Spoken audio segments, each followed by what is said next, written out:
Ladies and gentlemen, those of us who began our labors at the operator's key 50 years ago have been permitted to see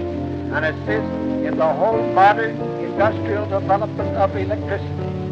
Since the remarkable experiments of Morse in 1844 and the unsuccessful efforts of Field in 1858, there have come with incredible rapidity one electrical art after another, so that in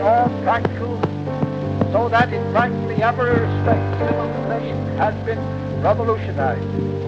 It is still too early to stand outside these events and pronounce final judgment on their lasting value, but we may surely entertain the belief that the last half of the 19th century was as distinct in its electrical inventions and the results as the first half was in relation to steam.